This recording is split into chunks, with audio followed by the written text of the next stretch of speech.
So, welcome everyone. Today I have the privilege of saying the opening words. I'm Boaz Cohen of the Western Galilee College, Holocaust Studies Program. We have a very special program today dedicated to studying and combating anti-Semitism in the legacy of Léon Poliakov. I will say two words about because his biographies will be taken care of by the speakers. I will say something personal about Poliakov. When I started all my research quite late, so I never met all the people I'm writing about. But very early in my studies, I found this book.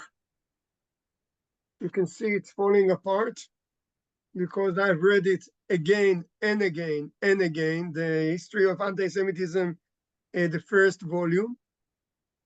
This has made a tremendous impression on me, and I also learned a lot from it. I admit to not buying all the other volumes that came after that, but this one was, for me, this one was really special, and it's falling apart, although with all of my efforts to keep it safe. Amazingly, when I started writing about Holocaust historiography, I found Poliakov again as one of the early writers on Nazi Germany and the final solution. So actually, and now I had to write a chapter for the Cambridge, whatever it's called, encyclopedia or collection of research on the Holocaust. It's a four-volume work, and I had to write the first chapter, which was early Holocaust historiography, and of course, Poliakov was again a major figure, at least a very apparent figure in my work. So it seemed very appropriate to talk about Poliakov here today. You'll see from the presentation that there are more reasons for this. I will not introduce the speakers. This Izabella will do, but I will introduce our chair, who most graciously agreed to chair this panel. Dr. Izabella Tabarovsky is a scholar of Soviet anti-Zionism and contemporary left-wing anti-Semitism. She's a senior fellow with the Z3 Institute for Jewish Priorities, a research fellow in the London Center for Study of Contemporary Anti-Semitism and ISGAP. She is a contributor to Tablet magazine and is published widely, and we have read her widely. So, Izabella, thank you for agreeing to chair. The floor is yours. So thank you so much for inviting me. I'm really thrilled to be chairing this event. So I think what I'll do is I'll introduce speakers as they come up in turn, rather than presenting all the three biographies right away. And I want to propose, so I understand that we have about an hour and a half. Maybe we give each speaker, 15, 20 minutes or something like that, and then we proceed to discussion. That seems like we decided to give each one 20 minutes, and then a discussion with all three in the end. We take all the questions in the end, we put them in the chat, and you will read out whatever, you will choose what to do with them. Okay, perfect. And Jonathan has 25 minutes. Okay. Well, say that again, Verena. Jonathan has 25 minutes. Okay, great. Okay, so we start with Jonathan. Jonathan Judaken is the Gloria Goldstein Chair of Jewish History and Thought and Chair of the Department of Jewish, Islamic, and Middle Eastern Studies at Washington University in St. Louis. He's the author of some 50 academic articles on the history of existentialism, anti-Semitism, racism, critical theory, and on post-Holocaust French Jewish thought. He has written, edited, and co-edited seven books. His new monograph, Critical Theories of Anti-Semitism, just came out on Columbia University's Press, New Directions in Critical Theory series. He has published widely, including in Haaretz, Inside Higher Ed, Times Higher Education, Huffington Post, Tablet, Tikkun, and The Forward. Jonathan, the floor is yours.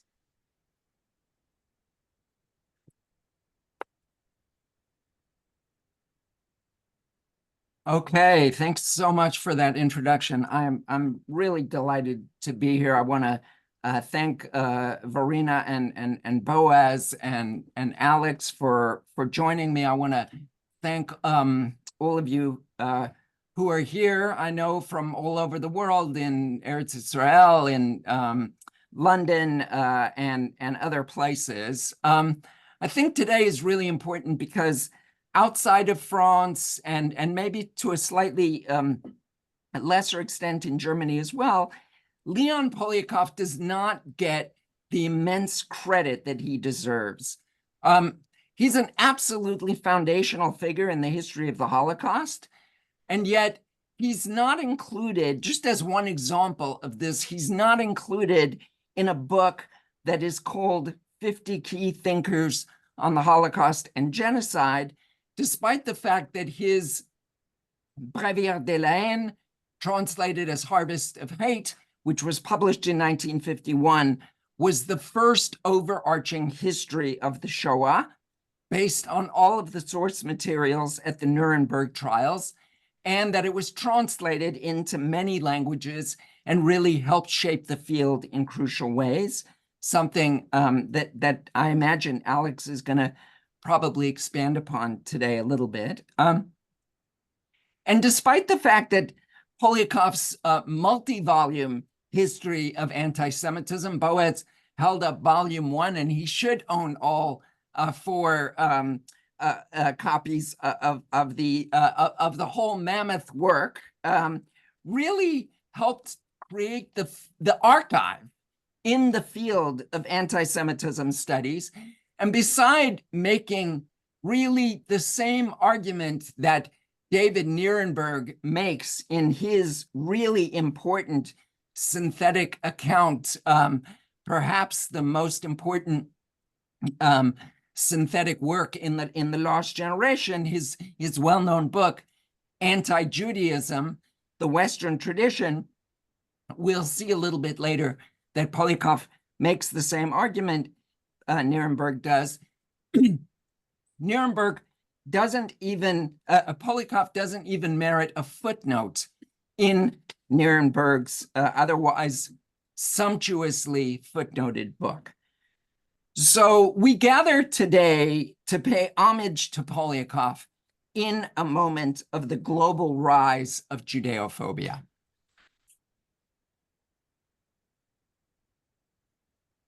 I'm going to start by offering a short biography of Poliakov. I want to make sure all of you know a little bit about his story. And then I'm going to share an overview of Poliakov's history of anti-Semitism over the Longue Durée. Much of what I'm presenting is detailed in a chapter on Poliakov from my new book, Critical Theories of Anti-Semitism, that discusses the key role that Poliakov played in helping to explain and account for anti-Semitism over the long history of Western civilization. So there are 2 key points that I'm pulling out from my chapter that I'm going to share with you today.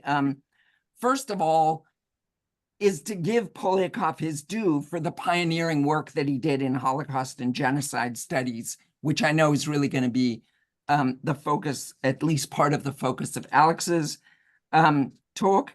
And secondly, I'm going to be talking a little bit about one key argument that I make about Poliakov's contribution, which is that he helped us to historicize the specific ways in which modern anti-Semitism developed out of Christian anti-Judaism, showing how key Christian categories were reworked and secularized in the development of modern racism, thus complicating the divides between religious and racial anti-Jewish discourse, but also the separation between anti-Jewish and anti-Black racism.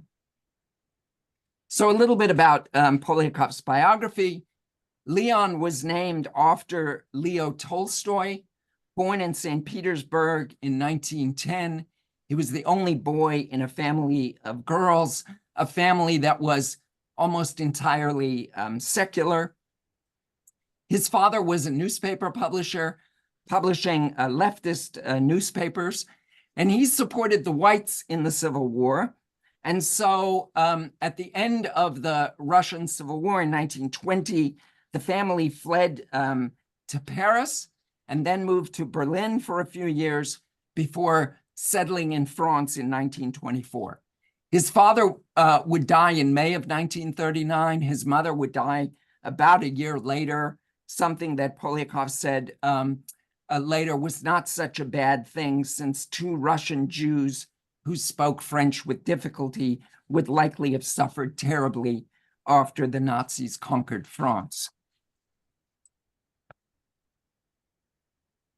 Poliakov then spent the war years as a Jew in hiding, using false papers and roving across France. He spent some of the time during the war working as a secretary of a group known as the Association Israélite Pratiquante, who were led by a member of the famous Schneerson family, the line of Lubavitch Chassids. He also spent part of the war studying philosophy with Alexandre Kojève, whose seminar on Hegel was one of the great catalyzing moments in 20th century French philosophy. And he studied Jewish thought with Jacob Gordon.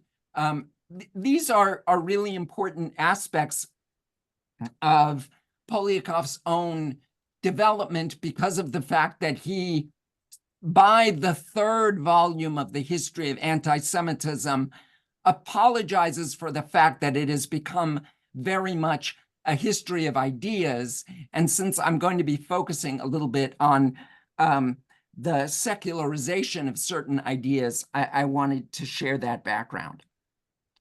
Immediately after the Nazi occupation ended, he connected up with another Schneerson, who he had met during the war, Isaac, who was a wealthy industrialist and a member of an important member of the French Jewish community, who had started the first center to document the Shoah in 1943 in Grenoble, which would eventually become the Centre de Documentation Juive Contemporaine, the CDGC, where I and many other scholars have done a lot of the research. The CDGC would also start one of the first journals on the Holocaust, Le Monde Juif, and Poliakov, alongside other scholars, would produce some of the first documentary sources on the Nazi perpetrators and their French collaborators.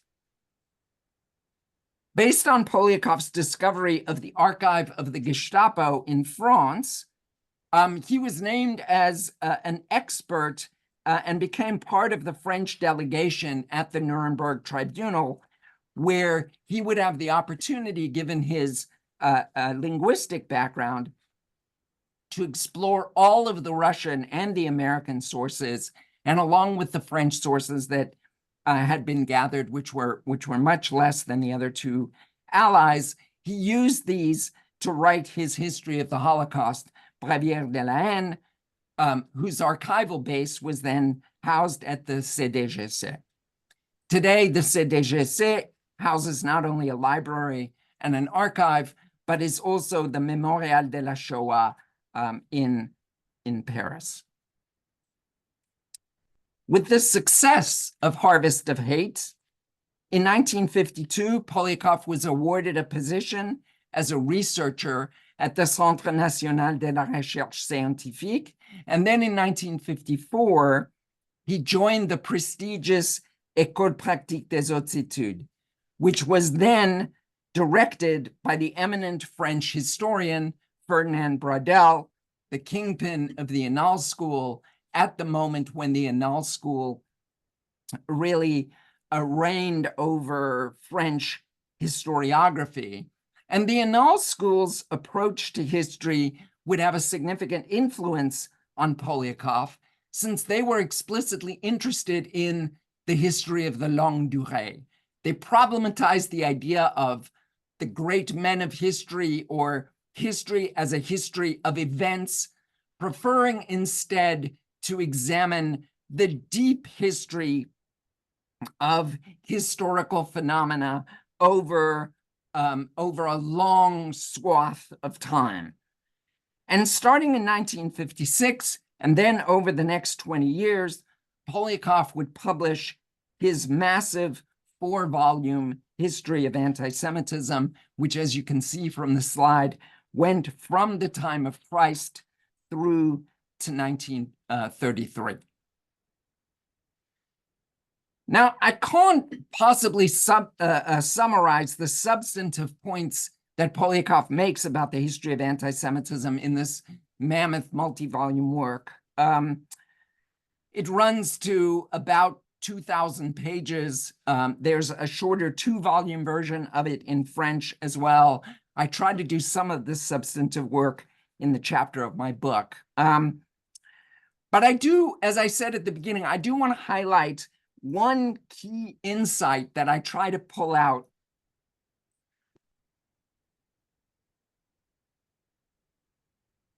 by closely reading Volume 3 of the History of Anti-Semitism in conjunction with another important book that Poliakov published soon after, called The Aryan Myth. And what I argue is that reading these two things together, we can see his argument that a set of Christian theological categories are secularized and transformed in the development of modern racism. Race is a term that comes to name a whole series of categories that surround that term. And what Poliakov ultimately showed and itemized and documents on the basis of this history of ideas that he writes is how it was that this key medieval conception of the great chain of being would end up morphing into modern racial hierarchies. How the ideas of providence and eschatology were transformed into notions of progress and the stadial view of history. That is, that each culture goes through different stages in the development of civilization, leading to ostensibly the highest development in the course of modern Europe. How baptism could be reworked into the idea of regeneration, régénération. The scholar Schechter has shown in Obstinate Hebrews really was the key notion in the French Revolution, which is the context in which Jews were first emancipated. He shows how the idea of salvation could be reworked as the idea of emancipation, free and equal citizenship for Jews, and broader notions of emancipation, of course, with the development of Marxism. How notions of religious election led to ideas of national exceptionalism, how biblical genealogies became important in modern national myths of origin, and how modern racial ideas shifted away from the biblical account of the figure of Adam and Eve in the Garden of Eden as the origin and destiny of mankind to the Aryan myth. Now, what's important about this is that this kind of work offers a deep understanding of the religious origins of racism, and most importantly for today, in a context in which Judeophobia is oftentimes split off from other forms of racism, how anti-Judaism serves as the scaffolding for modern racisms in all of their forms. Poliakov would also publish De l'Antisionisme à l'Antisémitisme in 1969. and edit a 5th volume of the history of anti-Semitism on the post-war period in 1994.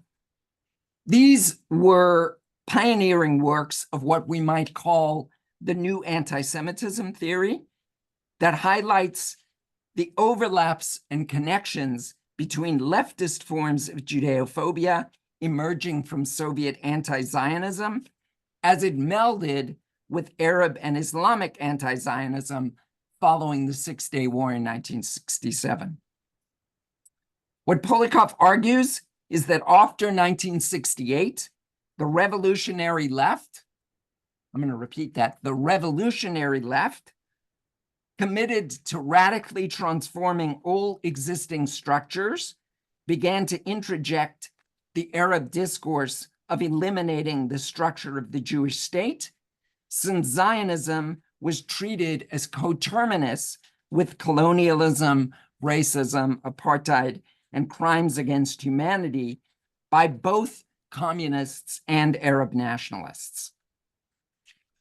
As one of the earliest books to establish these connections, De l'Antisionisme à l'Antisemitisme thus laid down the core tracts of the new anti-Semitism theorists, sounding the alarm about a shared anti-Zionism on the part of the radical left and within the Islamic world that translated anti-Jewish opprobrium to target Israel.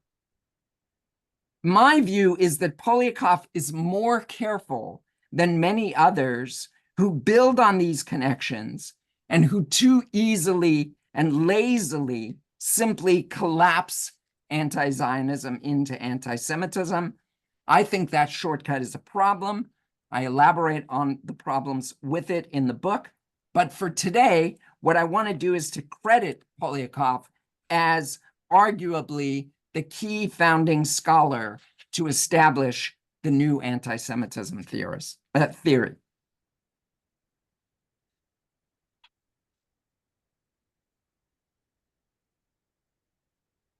I want to conclude by quickly parsing how Poliakov explained the underlying causes of anti-Semitism. And I want to do so by talking a little bit about how his ideas about this changed over the course of his oeuvre. When he published the short history of anti-Semitism, you see the cover of it on the slides here, he did so in 1956. This is a work that I don't think has been translated into English. It was the same year as the first volume of his magisterial massive overview of the subject. And there's a chapter in there in which Poliakov talks about the underlying causes of anti-Semitism. And in it, he largely adopts a sociological argument about Jews serving as a scapegoat. In this short work, Poliakov argues that clans, tribes, and peoples always define themselves against others, especially minority groups, who are then charged with embodying the sins of collectivity and are then sacrificed to purge the evil. To abet the point, Poliakov gives several examples. He discussed the wars of religion between Catholics and Protestants and the long-term impact it had on their relations in France. He also discussed the Armenians in Turkey, genocidally slaughtered in 1915, which was a clear precursor for the Nazi Holocaust.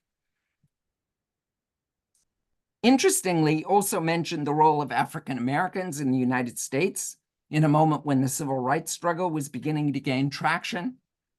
And finally, as a former South African or as someone born in South Africa, it's extremely perceptive that he also considers the religious justification of apartheid South Africa. This is 1956. All had their analogs to the case of Jews in Christian culture. In all these cases, the key to inflaming full-blown violence was the conjunction of popular hate-mongering and deliberate government policy. Poliakov also ruminated on the human desire to assert superiority and establish others as inferior, which was animated, he suggested, by feelings of envy and fear. In short, in this early work, Poliakov compared forms of racism and maintained that each had its parallels in anti-Jewish opprobrium. If in the 1950s, Poliakov compared forms of racial oppression, by the late 1960s, he was drawing distinctions, maintaining that Judeophobia was somewhat different from other racisms. In L'Anti-Semitism à travers les âges, an article-length overview that he wrote for the Encyclopedia Judaica, Poliakov noted that an appreciation of the overarching history of anti-Semitism, quote, implies essentially a permanence, and moreover, a greater intensity when compared with other social tensions between groups. In other words, he was moving towards what Robert Wistrich would call a version of the longest hatred, or even a kind of eternal anti-Semitism argument. He argued that this was generated primarily from the struggle between Judaism and the monotheistic traditions that emanated from it, both Christianity and Islam. He had suggested as much in introducing Volume 2 of the Long History of Anti-Semitism. So early on in that text, he writes, "To write the history of anti-Semitism is to write the history of a persecution that in the bosom of Western society was linked with the highest values of this society, for it was pursued in their name. This role is played effectively in the midst of Western culture, and it is linked to the relationship between Judaism and her daughter religions. Anti-Semitism is only the social projection of the particular tension resulting from this relationship." The language here I want to submit is very close to the core argument of Nuremberg's anti-Judaism. In short, Poliakov suggested that what differentiated anti-Semitism from other racisms in its duration and intensity was the association of Jews with evil, while racial oppression was primarily about the more profane and banal justification of exploitation. This is evident, Poliakov would explain, in the key tropes that underpin anti-Semitism and anti-Black racism. For Jews, what is primary is their association with the devil. In anti-Black racism, what is primary is the association of them with animal imagery, since they are to serve as beasts of burden. So let me close by simply saying that I'm glad we're honoring Poliakov today by returning to his groundbreaking work, which offers so many insights, not only into the long history of Judeophobia, but also into the present history that has been unfolding over the past few years. Thanks for listening.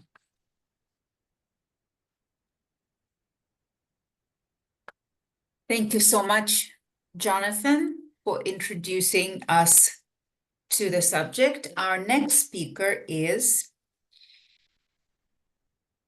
Alexander, and I hope I'm not going to mispronounce the last name. Perhaps you can, how do you pronounce your last name? Carstiuc? Carstiuc. Carstiuc. Yeah. Alexander is a historian, social worker, and translator, and has been active in educational work for many years. He works primarily on the topics of early Shoah research, anti-Semitism, and anti-Ziganism. He has translated and edited Léon Poliakov's memoir, St. Petersburg, Berlin, Paris, and the essay From Moscow to Beirut, and is co-translator of Annette Wiewiórka's 1945, When the Americans Liberated the Camps. He is currently working on the translation of Meir Levin's memoirs. Alex, please, the floor is yours. Thank you so much for the invitation. It's an honor to talk about Léon Poliakov today. I wanted to say a lot about the biography too. I will focus just on the parts directly related to the Shoah and the Holocaust, and afterwards I will say something about Harvest of Hate and about the books I found the much more impressive books Poliakov wrote in his life. So first of all, when we take a look at the person of Léon Poliakov, he said about his motivation to write history. He was not an academic historian for a long time, so he studied law and he was a lawyer in the 30s. But his motivation was to find out why they wanted to kill him and millions of other innocent people. When we take a look at his biography, he always writes about anti-Semitism. His biography is directly related to anti-Semitism. So he spent 3 years in Berlin in the 20s. He mentions anti-Semitism there at school. Also, he had a great time and he learned German, which was important for him for the study of the documents of the Holocaust later. In the 30s, we already heard that his father was an enterpriser, even already in Tsaristic Russia. His father had several magazines and newspapers, and the most important newspaper was the Pariser Tageblatt, and that meant in that newspaper a lot of exiled politicians, writers wrote.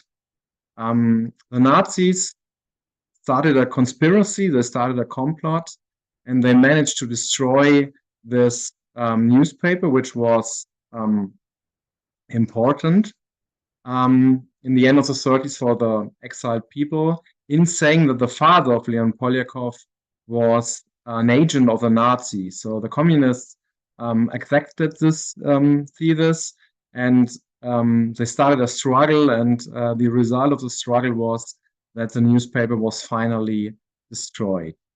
The parents of Léon Poliakov were friends of Jabotinsky, of Vladimir Zev Jabotinsky. That's an interesting fact. And finally, they died short before the Second World War starts. Poliakov was a soldier of the French army.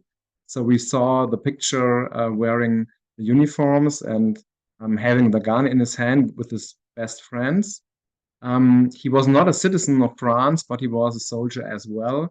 And he fought in the north of France. This was important because there were the big battles, and he fought near the British soldiers in Dunkirk, but he didn't manage to escape like the British army finally did. So he was a prisoner of the German army. He describes it not as a bad experience. He said at that time the Germans tried to be friendly to the French soldiers because they wanted to separate the French from the British. And he could escape with the help of a German officer in Paris. He lived for 2 years in Paris, and he describes the anti-Semitism at that time. So we have to realize that France was de facto divided into 5 parts. This is interesting to realize how he managed to survive. Finally, after the big roundups in the north of France started, Poliakov went to the south, he crossed the border, and he went to the central part of France, which was not occupied at that moment by the German army or the German forces. But there was a system, the regime of Vichy, and they had their own anti-Semitic laws, and they had their own dictatorship. He went to Marseille, and Marseille was at that time much more important than it is today, because it was for a short period, the last open harbor, and it was possible for a lot of immigrants, especially from Germany, to leave France and occupied Europe by the harbor of Marseille. A lot of people failed, and when Poliakov came to Marseille, he worked, as we heard, for the rabbi called Zaman Schneerson, and he helped Jewish people who were already arrested in the camps of Vichy. He supported them with food, and finally he managed to create false papers. I think this experience in Poliakov's life is important because he managed to survive with false papers. He's describing it very colorful, what was necessary to produce this false identities, and he helped other people. He was arrested 2 times by the police of Vichy, and he finally got the order to go to Nice because southern France, 43, was fully occupied by the Germans. And in Nice, we had the situation that, and it's not described in a lot of languages, I think. In Nice, we had the situation that the fascist Italian soldiers protected very often Jews who should be deported by the French police. That was the reason why around about 30,000 people, 30,000 Jews were in Nice. Poliakov is describing it in his memoirs. And they started a big rescue operation to help these people. They produced a lot of false papers, a lot of false documents, and finally they managed to rescue around about 27,000 of the 30,000 people. This was one of the biggest rescue operations during the Second World War and the most powerful and the most effective. What Poliakov is describing too, again, I think it was very important for his biography that a lot of his friends, a lot of resistance fighters who went to Nice were deported, were killed. He describes the torture of friends of him. And finally, he went to Grenoble and to other parts of France where he started his research work. I think his research work, it's very impressive to realize how he did it, how many documents he already had when he was part of the delegation going to Nuremberg. So he was part of the French delegation in Nuremberg. And there he got another couple of documents. He had the benefit that he, as a born Russian, of course, he could speak Russian. So he had good contacts to the Russian delegation, to the Soviet delegation, and there he could get a lot of more documents. Finally, he describes it too in other essays that he worked with more than 200,000 documents about the Holocaust, about the Shoah. And finally, he published in 1951 his book, Harvest of Hate, Breviaire de la Haine, and was the first analysis of the Holocaust at all. The publishing history of this book is interesting because we heard it was published in a lot of languages, but it was not published into German until 2021. So I want to focus a little bit on this story because it's interesting to realize how universities and academy in Germany dealt with the subject. I was in the archive of the Institut für Zeitgeschichte in Munich, and Poliakov wrote several letters and wanted to publish his book in German, but there was no base, no audience, nobody wanted to publish his first analysis on the Shoah in Germany. Finally, he was a friend of Josef Wolf, a historian, an Auschwitz survivor, a Polish historian who came to Germany, and the idea of Josef Wolf was to publish together with Léon Poliakov documents and sources of the persecutors to show what happened in the Holocaust. They did it. They published 3 books in German. It was the Third Reich and the Jews, the servants of the Third Reich, and the thinkers of the Third Reich.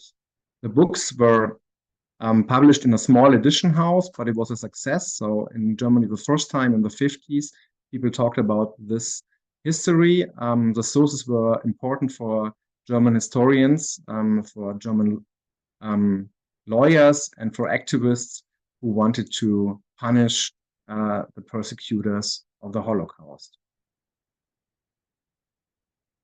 I just want to say a few words about From Harvest to Hate. I already said that it was just published 2.5 years ago into German. It was because of the German professor Ulrich Meyer, who did it in a very small edition house. He did it for free. He didn't get any money for it. It's important to say it here, I think, because it still shows how this kind of things are treated in Germany. So this book was published only because of him in a small edition house, 80 years after it was finally published. So interesting is, like I said, 200,000 documents are the base of this book. Léon Poliakov already had in 51 the exact number of the killed people, of the killed Jews, more than 6 million. He had numbers about the handicapped people killed.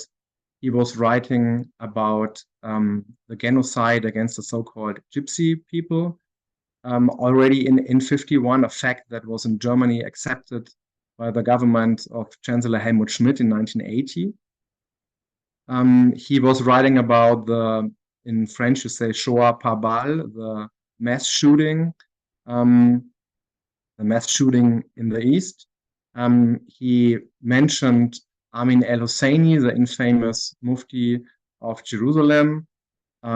He talked about the role of the ghettos. And he wrote articles about all the occupied countries in Germany, from Germany, by German soldiers, by German armed forces.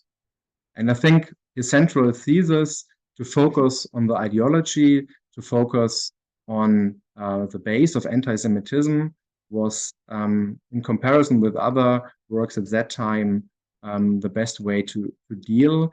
He describes the whole process against the Jews, which started 33, and finally he talked about the persecutors, and he came to the conclusion that they were not just a few thousands, but probably more than 100,000 directly involved in the Holocaust. Hannah Arendt wrote a good critic about this book in 51. And I really have to say it again, that it's a shame that it was not published into German until the last 2.5 years. So I come to my conclusion. For me too, Léon Poliakov is one of the greatest historians, the most effective historians. He wrote more than 30 books. He wrote the history of anti-Semitism. He wrote a book about Auschwitz. He wrote several books about Russian history at the end of his life. And finally, I would say for me, as I'm one of the editors and one of the translators of the book From Moscow to Beirut, Verena is talking about it in a few minutes. These 2 essays, From Anti-Zionism to Anti-Semitism and From Moscow to Beirut, they are great too, because they show the relation between anti-Semitism and anti-Zionism, and they show us the actual situation. And Léon Poliakov was the first who wrote really deep-rooted about the left-wing anti-Semitism, which is so important now. So in the history of anti-Semitism, he already wrote about the anarchists and the anarchist anti-Semitism. And I think this maybe is a thesis we can discuss later. I would say if we take a look at the Islamic anti-Semitism, there are probably three important factors. So factor one is the anti-Jewish passages in the Quran. The factor two is the idea of a Jewish conspiracy written down in the protocols of the Elders of Zion. And I think the third factor is the Soviet and Russian anti-Semitism, which was important after the Six-Day War, and which was important for the Arab world after 82 again. So far, thank you so much.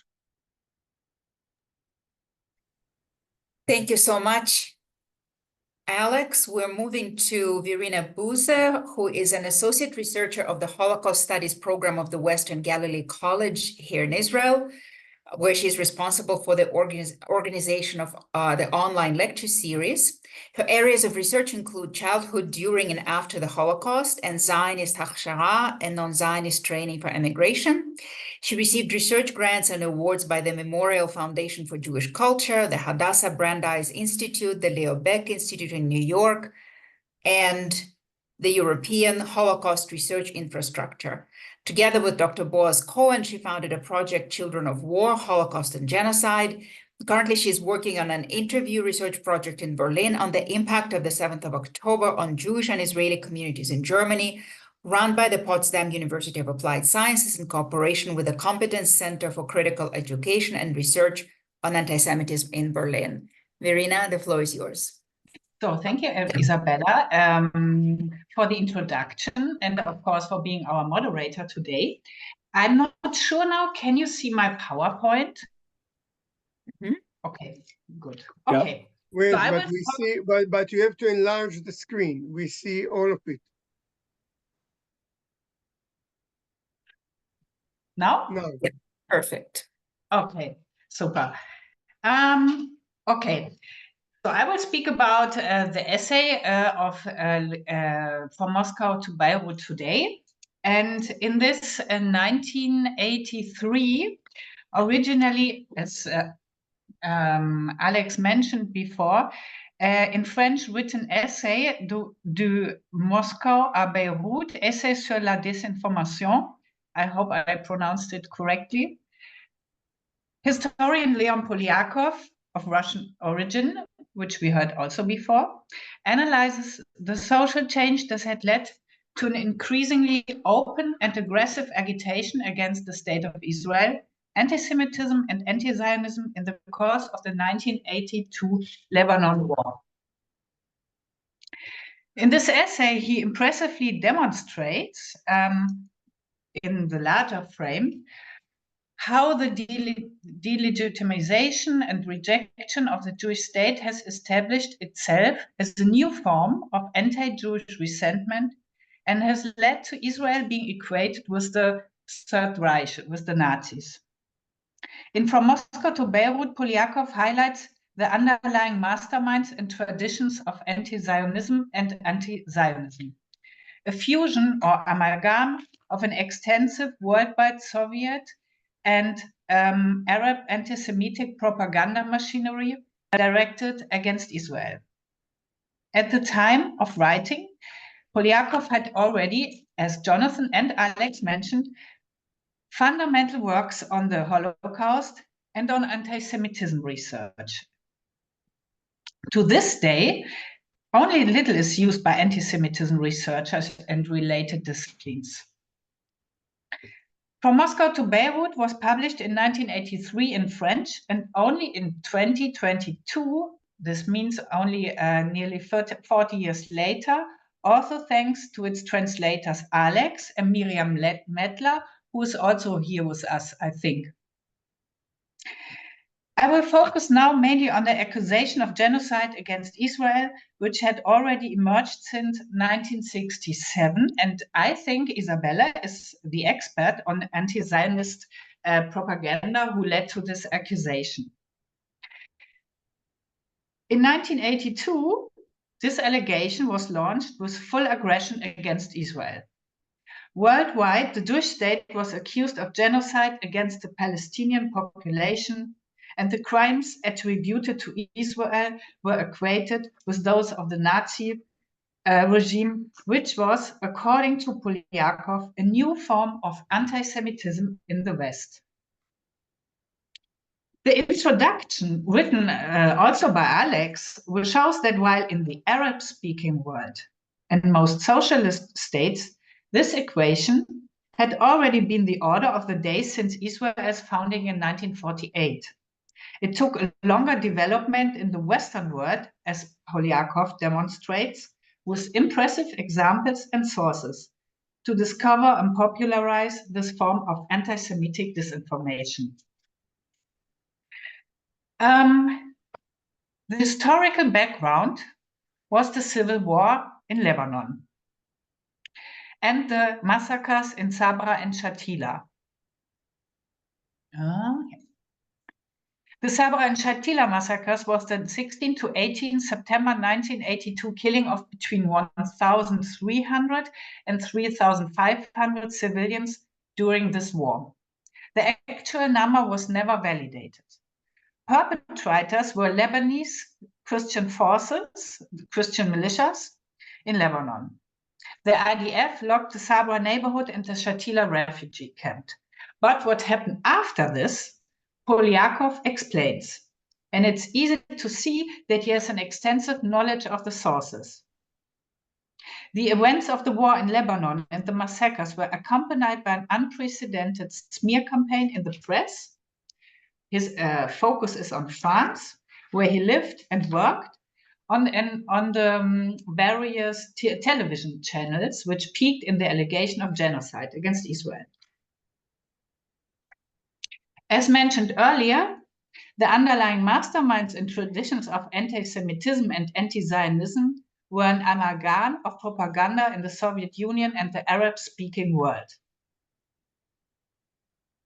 In his chapter on the Soviet propaganda in the years 1918 to 1983, he traces its roots back to 1918, where the terminological replacement of the word Jew with Zionist can be rooted.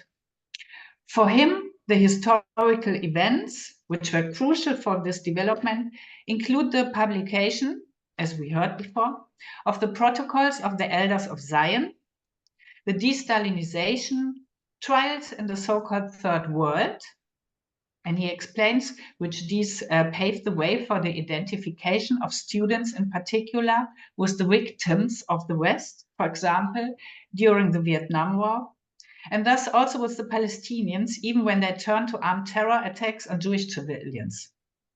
And he also comments on the trial against Adolf Eichmann in Jerusalem.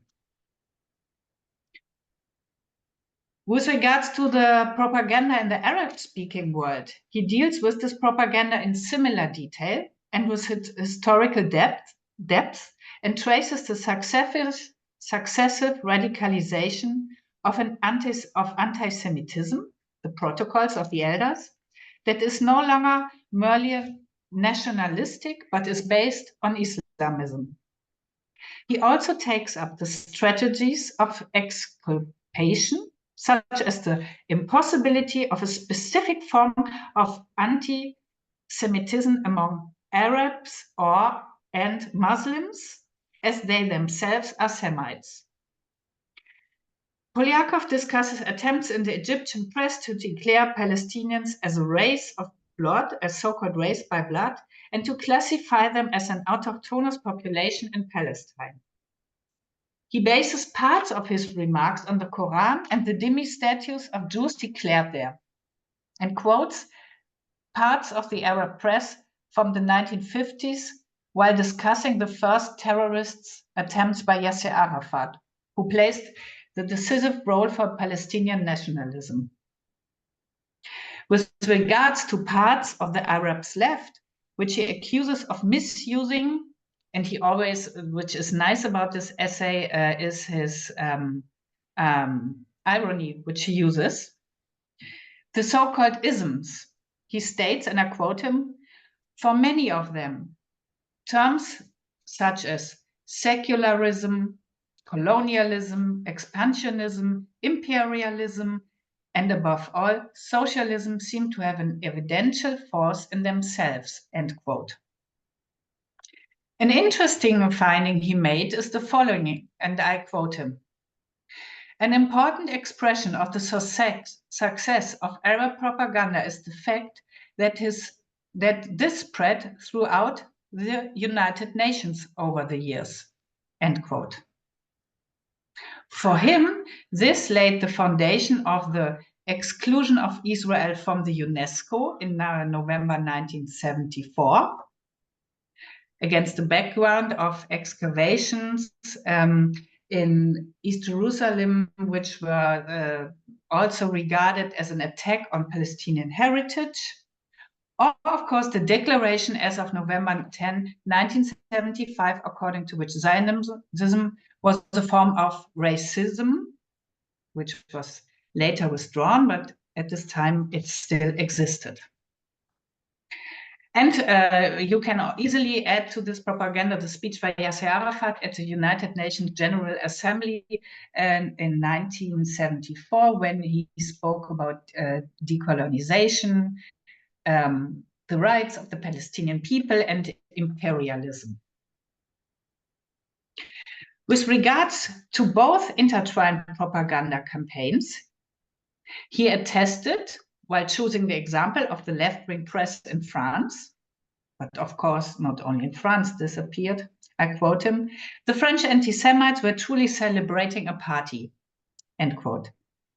Against the background of worldwide pro-Palestinian demonstrations, he said in one sentence, I quote him, "Neither the Kurds, the Afghans, nor the last tribes in the Amazon, not even the Cambodians, experience such care," end quote. And by the way, while preparing this lecture, I talked to a colleague who was part of the German left back then, and he told me that on the streets in Germany, the radicals among the lefts, the Maoists and Marxists, claimed that Israel would insinuate the so-called final solution of the Palestinian question. My colleague was of course not part of that wing of the left. And here's only one example. I went into the archives of the Spiegel magazine, which I found, which are only 3 examples about the war in Lebanon. On the right side, you see the cover, which is said, "Israel's attack against the Palestinians, the slow death." In the middle, you see the cover, it's called Military State Israel. And on the left, you find a cover, which you also would find, I assume, in the Washington Post. I found it also something similar in the Time magazine and others, which celebrates or glorifies Yasser Arafat. In the epilogue of this essay, by the way, which will be published, this essay in a new edition in Germany in a few days, as I heard from Alex, as it is meanwhile out of print in Germany. Rudolf Pfisterer, I hope I'm not wrong, he was the translator from Poliakov's History of Anti-Semitism into German, and a senior church counselor who passed away already, writes on the reception of the 1982 Lebanon War, focusing critically on the situation in Germany, that even then there were absurd demands, admonitions, and patronizing calls that Israel should moderate itself and exercise restraint. Additionally, also back then, the Israeli right-wing government was said it's not his opinion, but should be blamed for the war in Lebanon, and was the real culprit for the Christian massacres of Palestinians in Sabra and Shatila. And you find countless, of course, newspaper clippings which prove that at the time there were efforts to charge Ariel Sharon in Belgium with war crimes in Lebanon, but these were finally rejected. Parallel to this, in September 1994, not only the German Spiegel magazine, but also others published an interview with PLO leader Yasser Arafat. Being asked about Begin and meeting, and a meeting in Fez, he answered, he said, and I quote Arafat, "First of all, Begin is not my enemy. He is the enemy of all people. He is a terrorist, a murderer who, together with Sharon, committed a dirty, shameless, and inhuman crime, genocide against the Lebanese and Palestinian people," end quote. As you see on these newspaper covers back then, Palestinians, or maybe you don't see it, but I've read it, Palestinians like Arafat were described as terrorists, but were always perceived as victims of Israel. Both can be proven using wider newspaper archives. And in the epilogue of this essay, it is also stated that in 1982, Fatah manipulated the numbers of dead in Lebanon and claimed that the victims were primarily women and children. Poliakov, again, wrote with a slight irony, I quote him, "Tens of thousands of civilians were killed and injured, 600 to 700,000 Lebanese were on the run," end quote. In reality, there were probably around 9,000 dead. The PLO had provoked a house-to-house battle and used human shields among Palestinian civilians. The press worldwide reported mostly uncritically and celebrated Arafat as a hero. In its 37th session on 16th December 1982, the General Assembly of the United Nations condemned the massacre of Palestinian civilians in Sabra and Shatila as an act of genocide. 123 of the delegates voted for yes, none of them voted no, abstentions 22, non-voting 12. And I quote from the decision, "The UN General Assembly first condemns in the strongest terms the large-scale massacre of Palestinian civilians in the Sabra and Shatila refugee camps and resolves that the massacre was an act of genocide," end quote. The delegate of the Soviet Union stated in this course, I quote him, "The word for what Israel is doing on Lebanese soil is genocide. Its purpose is to destroy the Palestinians as a nation," end quote. Interestingly, the Nicaragua delegate added, and I quoted him, "It is difficult to believe that a people that suffered so much from the Nazi policy of extermination in the middle of the 20th century would use the same fascist genocidal arguments and methods against other people," end quote. And what I found interesting, Poliakov added also in his chapters a part on individual Jews throughout the world who also denounced the massacre in Sabra and Shatila as genocide. So this made me curious when I read about this decision, and I've tried to find out about this background.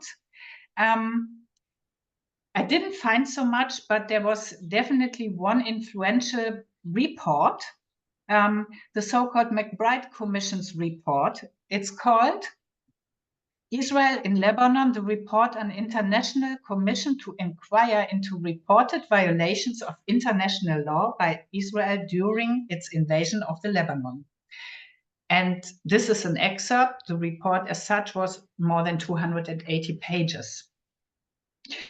The independent commission headed by Sean McBride, looking into reported violations of international law by Israel, however, did find that the concept of genocide applied to the case, and it was the intention of those behind the massacre, I quote, "the deliberate destruction of the national and cultural rights and identity of the Palestinian people," end quote.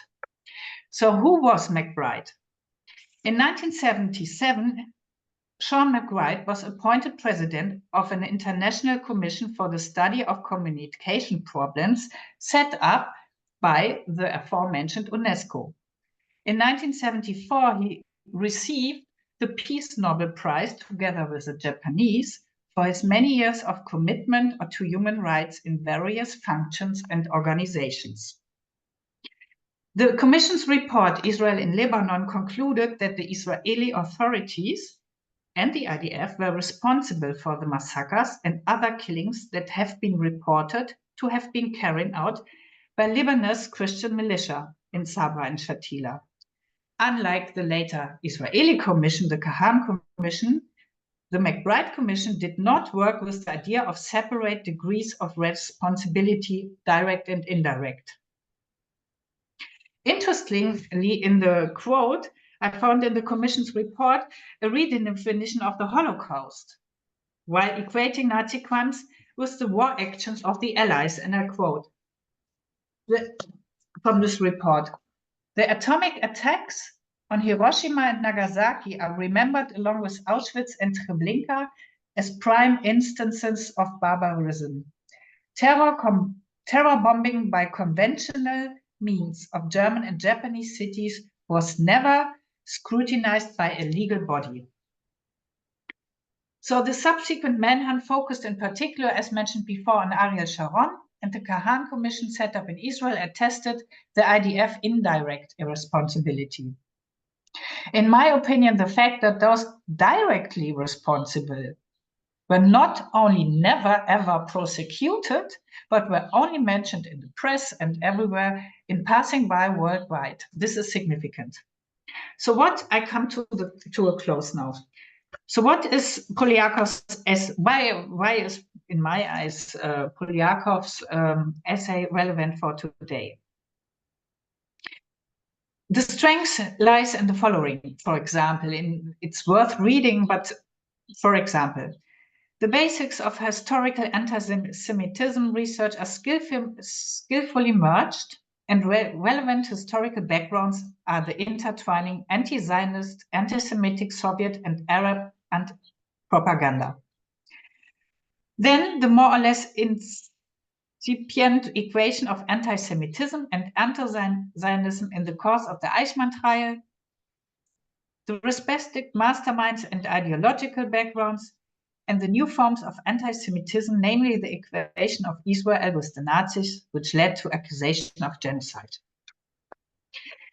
Against the background of the genocide allegation today in The Hague against Israel, and it was not only in The Hague, but it was also raised in 2014 and 2016, it is possible to use the essay's key features to identify the ideological narratives, its masterminds, propaganda campaigns which are of current relevance. It is crucial to identify the parallels and differentiations when especially the accusation of genocide is nowadays formulated in an unprecedented level. In the last weeks, I have been looking for, among other things, who formulates the accusation of genocide? How do they deal with the information about the events in Gaza and the lines of explanation, and above all, how these researchers conceptualize the image of the Palestinian? And this was inspired by Léon Poliakov. Today, academic post-colonial approaches are used to delegitimize the state of Israel, which, for example, German researcher Ingo Elbe elaborated in his book on anti-Semitism and post-colonial theories. We find a redefinition of the Holocaust and a parallel attack on the memory of the Holocaust, as, for example, German researchers Stefan Riegert and Andreas Stahl, but also others are researching. And actual physical attacks on Holocaust memorials take place, as just recently in Amsterdam against the Anne Frank Memorial. All this, the embodiment of the existence of Israel as the sole and only reason for the Middle East conflict, the accusation of child murderer or infanticide Israel, and many other anti-Semitic stereotypes disguised in the garb of Israel criticism have consequences. Jews are excluded from many social spaces worldwide, can no longer be visibly Jewish without being attacked outside Israel, and could almost be physically feel the genocidal message of Hamas and its allies.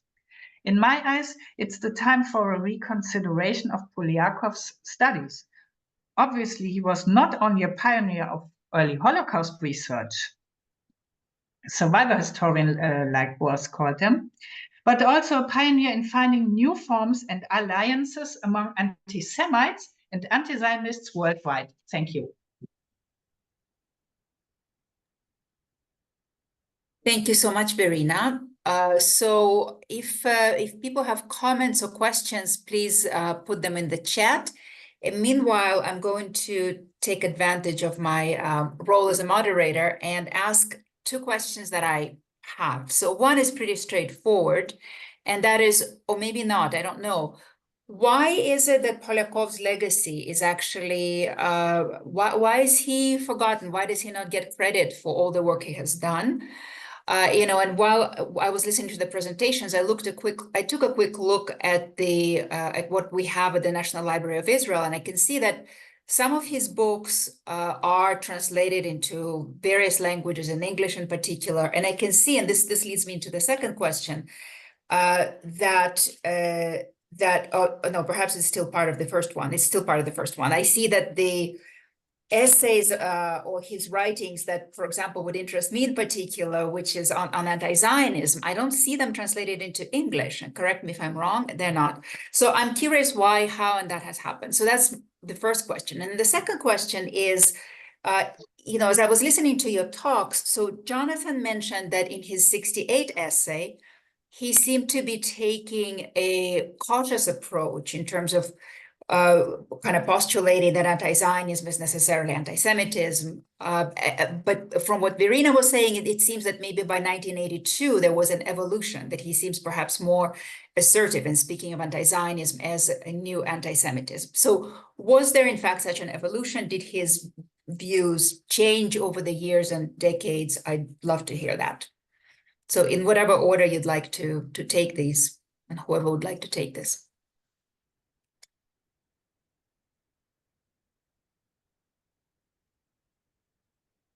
I think this is a question for Alex or Jonathan. Yes, I can try to answer, of course.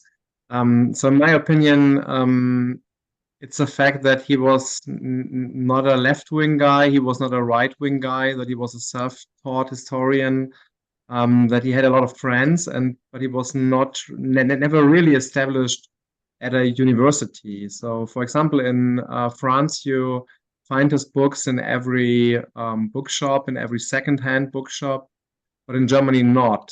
So Verena mentioned Rudolf Pfisterer, and Rudolf Pfisterer translated his history of anti-Semitism, I think 10 or 15 years later than it originally was published, into German, and you can't find a new edition. So there's only one edition. So I can only talk about Germany. So you have just small edition houses who published Poliakov books. And I think he was not, what he said was for a lot of people disturbing. So it was disturbing for German university professors. It was disturbing for German left-wing groups who were part of this anti-Semitic scene from the beginning on, most of them, not all.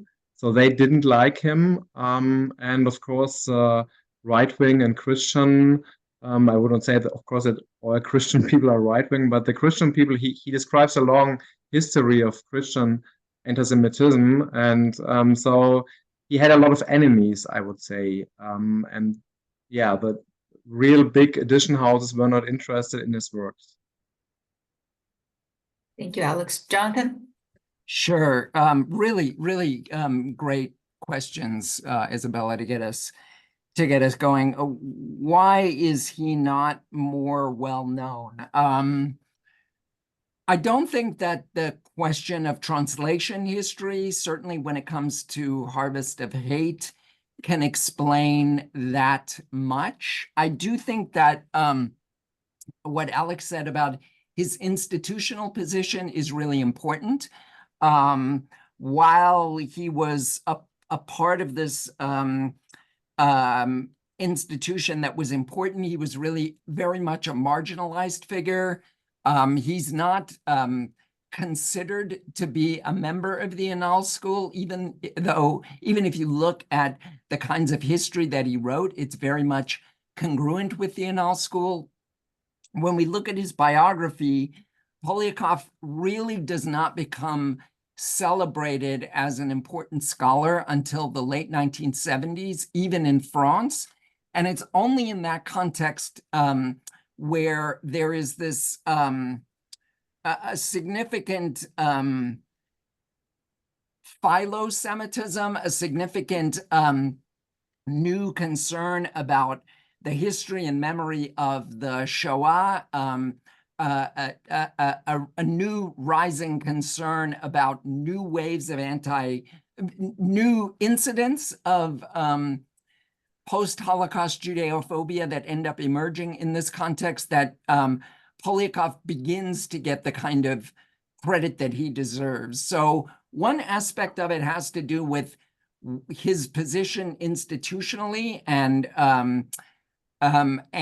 sort of the place more generally of the history of anti-Semitism and even of the history of the Holocaust in French historiography. I also think that I don't know how to sort of fully articulate this, but I think in some ways, my argument would be that lots of people over time borrowed from Léon Poliakov and did not give Léon Poliakov credit. Okay, so part of what I tried to do in the article and then the first half of the chapter on the central role of Harvest of Hate is to show the ways in which Poliakov very early on articulates a whole series of positions about some of the central debates that define Holocaust studies over time, and yet there's almost no work going back and crediting him with being the foundational scholar articulating that particular history and then sort of using it as a lever to articulate your own position. And that continues with respect to the history of the new anti-Semitism as well. So if you go through the works that have come out on that topic, going all the way back to works by the then heads of the ADL in the 1970s, they are clearly borrowing directly from Poliakov's arguments, but not directly crediting Poliakov for having articulated that position. Now, maybe that's the case because Poliakov oftentimes proceeds, he writes like a lawyer, like a prosecuting lawyer who draws extensively from the source texts in order to prosecute the case that he is making. And what that facilitates for later scholars is the ability to go back to those source texts and then articulate oftentimes the same arguments, but not necessarily with crediting Poliakov all the way through for making those kinds of arguments. The other thing that I want to say just about your second question about did he evolve on the position of anti-Zionism?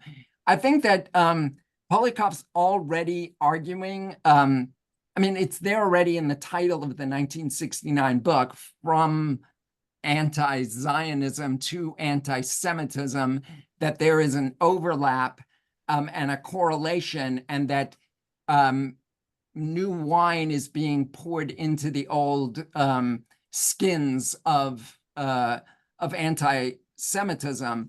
For me, what differentiates Poliakov is simply the for example, the sort of deep and specific history that he articulates with respect to this. So when it comes to Soviet anti-Zionism, for example, Poliakov is very clear in the history that he articulates that from 1918 until 1949, the Soviet policy was very clearly anti-Semitic and anti-Zionist at the same time.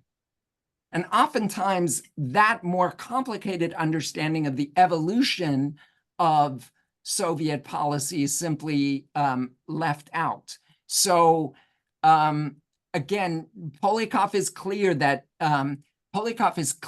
many of the articulations, for example, that Verena talked about, are coming from positions within the radical or the revolutionary left. He doesn't paint with an overly broad brushstroke talking about the left more generally, and then sort of painting the left as if its tendencies are towards anti-Zionism and as if this is the same thing as anti-Semitism. And it's that kind of clarity and distinction and nuance and insight that I worry is missing too much from some of our contemporary discussions. Thank you so much, Izabella. I would like to add something, because I think this is not mentioned, but I think one reason is also because Poliakov is that what, for example, Boaz described in his research as a survivor historian. He was a Jewish survivor of the Holocaust. And Alex, you didn't elaborate on this today, but I know you researched on this. There were a lot of prejudices, especially also in Germany, against Jewish survivors who were not trained historians, or some of them were trained, but they were regarded as prejudice because they were the victims, and victims cannot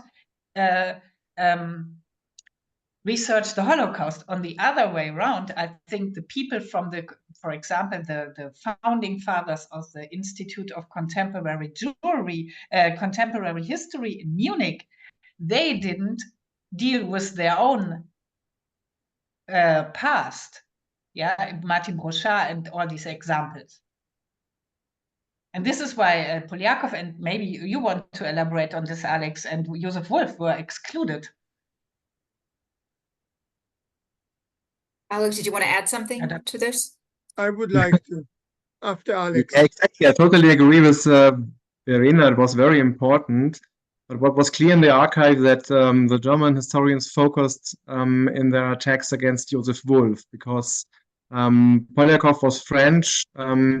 He was not a real professor, but he worked at institutes. He had the possibility to publish, and they had much more respect for Poliakov than they had for Wolf. So Wolf was directly attacked. Wolf finally committed suicide in 1974, very frustrated about the situation in Germany, very frustrated that he had not the possibility to publish his books any longer. There was a big myth that the generation of 68 changed the situation in Germany. So most of his books were published before, even in the 50s or the beginning of the 60s. So Wolf was frustrated by the students. He was frustrated by the social democrat government. And his last book was published in France. And I think it had to do with the connection to Léon Poliakov. But Poliakov then, I think, was frustrated from Germany too, and he published books in France, and this was possible. So he was never rich. He was not so successful, but it was possible to work in France. But yes, of course. So Nicholas Berg wrote, a German historian, of course, probably you know him.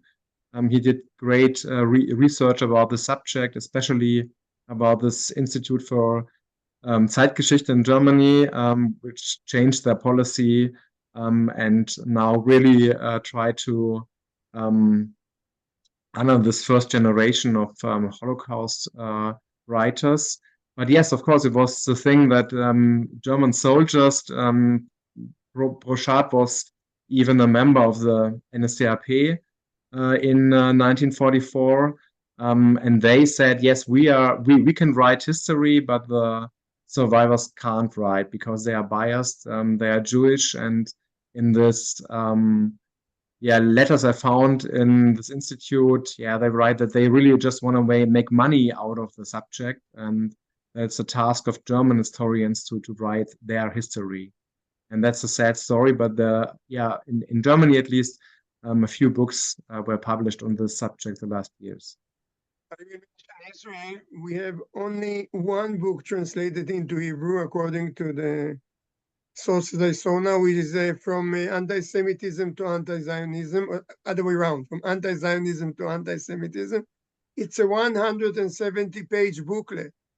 I mean, it Yeah. is dwarfed by all Israel. It's amazing that there's nothing in Hebrew. If I would not have been fluent in English, I would never have met this.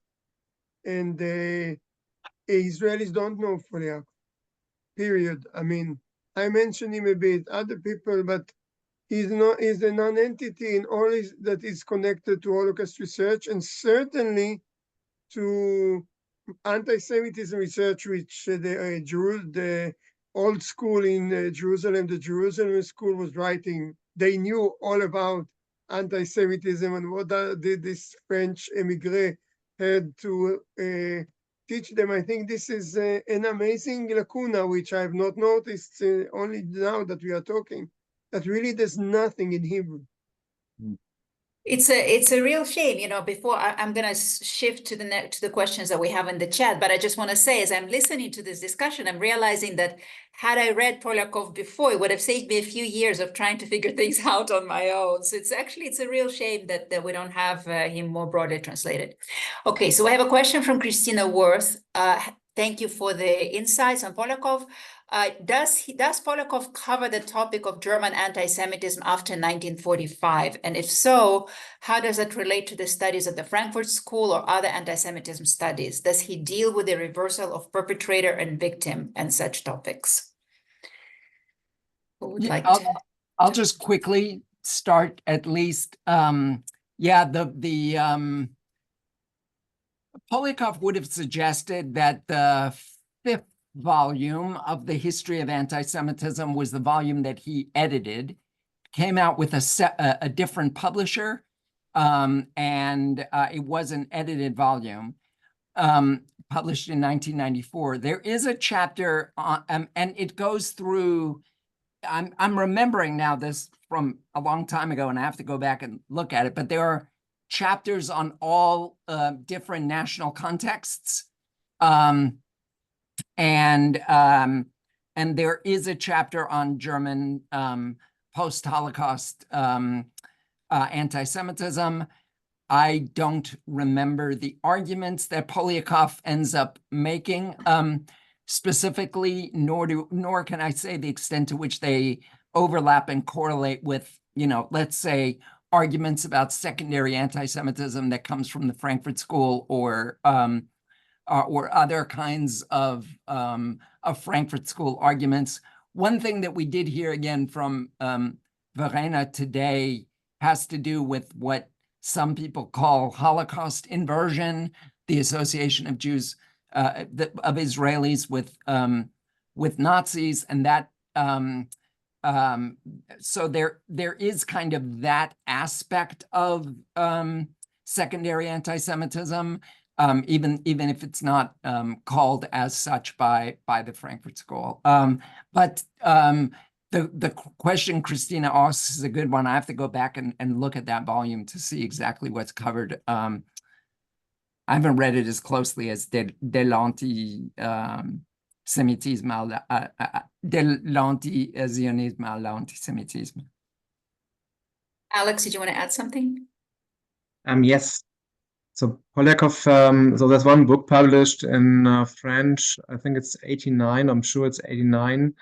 It's with Elias Safati, L'Affaire du Destin. And there he's talking about all his work. And there's a chapter about Germany too. And he's talking about the Historikerstreit in Germany, about Habermas and about Ernst Nolte.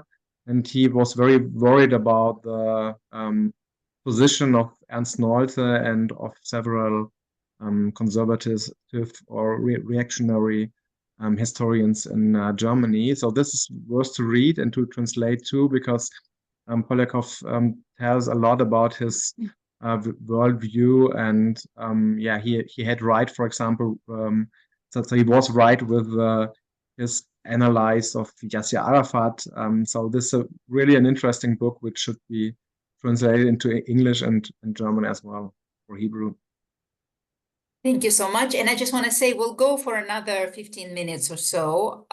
So we have a question from Richard Kafton. Alex, you mentioned Poliakov's recollection of the Jewish-French resistance in Nice. What publication was that included in?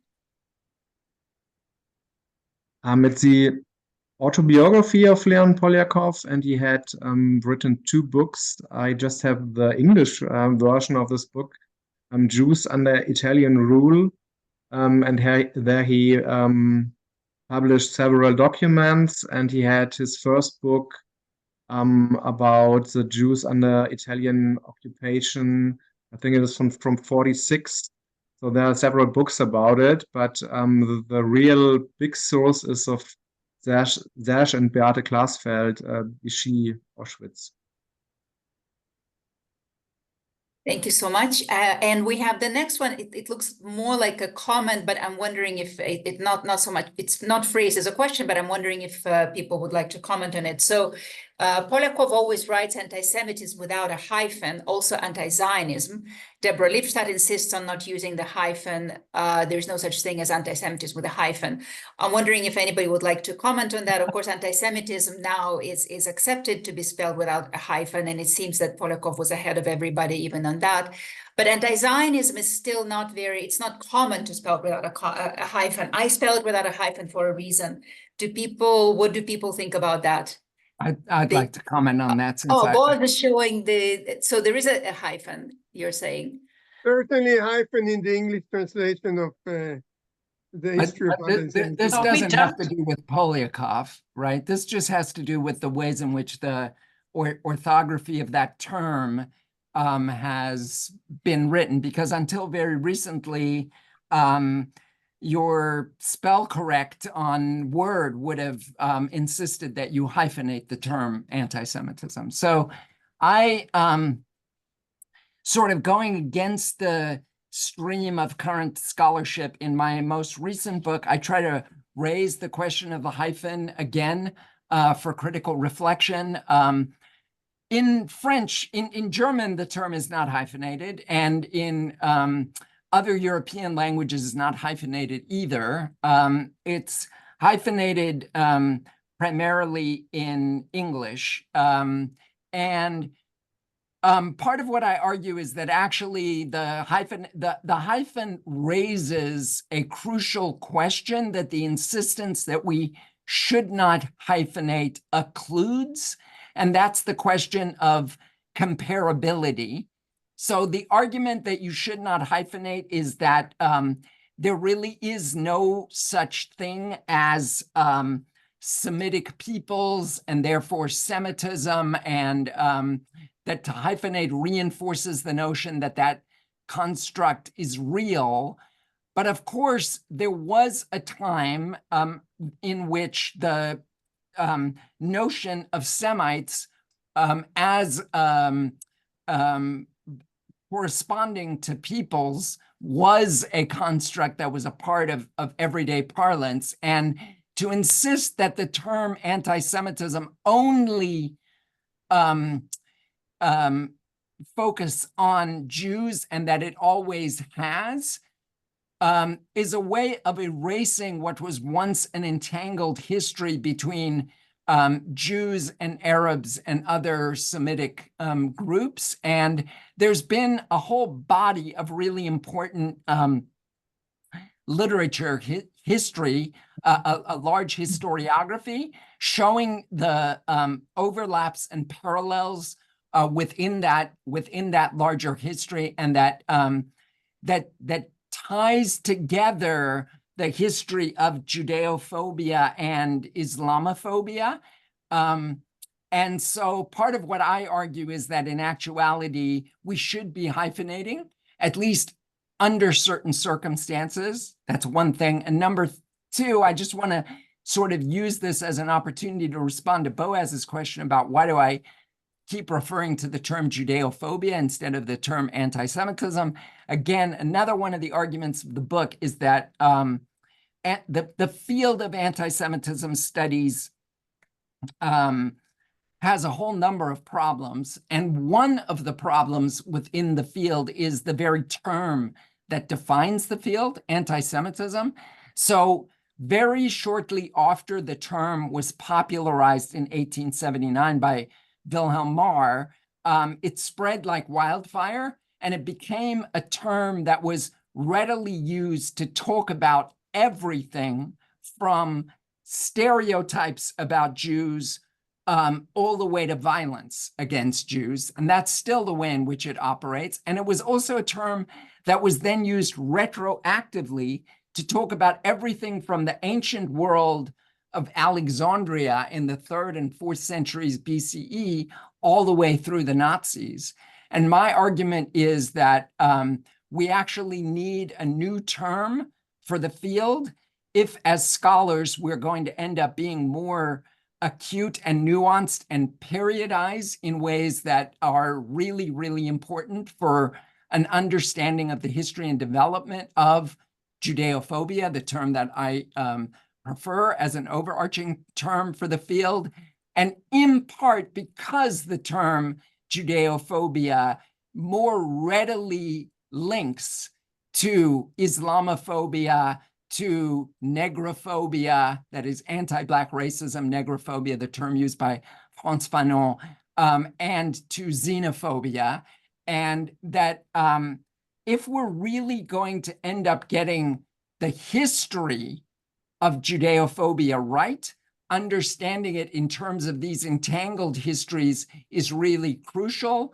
But if we're also going to end up getting the politics today right about how to combat Judeophobia, rethinking some of these categories along with the hyphen is also really important. Thank you, Jonathan. Anybody else want There was to a question add any- to Verena in the chat.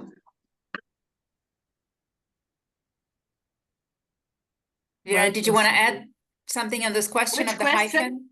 Anti-Semitism, We have a anti-Zionism, question for hyphen or no Verena hyphen? in the chat. See it, Ah. Verena? Points of difference between the 1984, you mean 82 period to today? Yeah, if you take this book on from Moscow to Beirut and his analysis, and you take, in a way, it sounds like today, but Exactly. it isn't today. Is there any difference that you can show? There are a lot of difference, I would say, of course. And I cannot explain them in detail, but the main difference is that we have new actors here who raise the allegation of genocide. And I mean, these are also historians, anti-Semitism researchers who use this post-colonial theories. There are different ones, yes. Parallel to this, attack the IRA definition of anti-Semitism before the 7th of October, and are argumenting in a line that the Holocaust is only, let me put it very short, only one event in Germany's colonial history or in colonial history as such. And of course, not by chance, I give only one example. Also, the United Nations are used, and I think it's not a coincidence that Francesca Albanese's report on Gaza is called Anatomy of a Genocide. Okay, All I right. think the time is our time is past, and Izabella took the continuing discussion, and it's good that we did it. But we also have a reputation to maintain in finishing the lectures, not only on starting them. So thank you so much to all the speakers, to Jonathan and Alex and Verena and Izabella for moderating. I think we had a very interesting discussion. We gave some respect and honor to Léon Poliakov. In a way, we found out that even in Hebrew, there's nothing of his. So we have our work cut out for us. There's nothing there's a lot in English, but nothing from the contemporary stuff the later stuff. And I must say that it was my colleague Verena who really pressed for having this event. So thank you, Verena. And thank you all. And we will post this recording online. Look out for Léon Poliakov Legacy and you'll find it on YouTube. And send the word out. Maybe more people will hear about him. So thank you very much, everyone. Verena, And I would like to add a small promotion because we have a break in August, yes, but we have an event in September. We don't know yet when, but Izabella will be our speaker. Yeah. Thank you. Thank you so much for having me, and thank you, everyone. Just a really fascinating discussion. Thank you. Okay. Miriam, are you waving your hand?